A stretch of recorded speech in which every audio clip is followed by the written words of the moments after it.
Hey everybody, 10 days, 10 days, 10 days Alabama will be opening the football season in Tuscaloosa versus the East Carolina University Pirates. And welcome to a Wednesday night segment of the Tide Deck. Last night was devoted to Dolly Parton. I really appreciate you folks watching and giving a thumbs up on that. I thought it was important to pay tribute to a great American icon. And tonight we get back to Alabama football, and the Tide readies for that season opener. They had a rash of injury news over the last 6-7 days, and we're getting some good news trickling in a little bit. There's word now that A.K. Deer, who was injured in that first scrimmage, may be back in late September. That would be around the South Carolina game. That puts him out like 6 weeks or so total.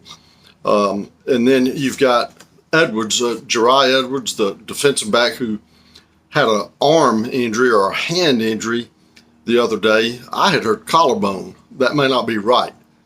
He looks like he'll be back sooner rather than later, and he had surgery.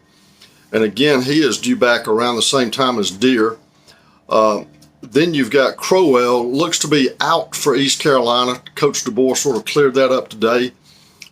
He just hasn't practiced enough and hadn't gone through enough scrimmages to be ready. And I guess he's still hurt. He's got a bum calf injury, according to Chris Lowe, with on 3. Some people are still saying ankle. I still don't know what it is, but Lowe says calf, and Lowe seems to be the guy that Alabama feeds a lot of information to. After that, you've got Rogers, Noah Rogers, the wide receiver transfer from NC State. I keep hearing FSU week for him, which would be a great positive. The worst news out of all of this, terrible news, is Tyrone Beeman, the young man from Parker High School, is out for the year with another torn ACL. Remember last year he played against FSU, did pretty well, and then he got hurt in preparation for the second game, and he was out all year after that. So he is having awful injury luck. I wish him the speediest recovery.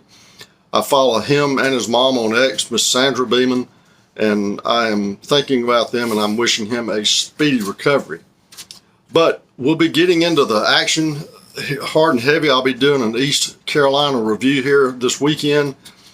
And the SEC just fired Lane Kiffin's wig up. That's a saying we used to have in high school. When somebody roughed you up or slapped you around a little bit, you said you got your wig fired up. Well, they fired his wig up. So good for the SEC and good for the Big Ten for cracking down on this. We'll get into more of that later this weekend too. Roll Tide.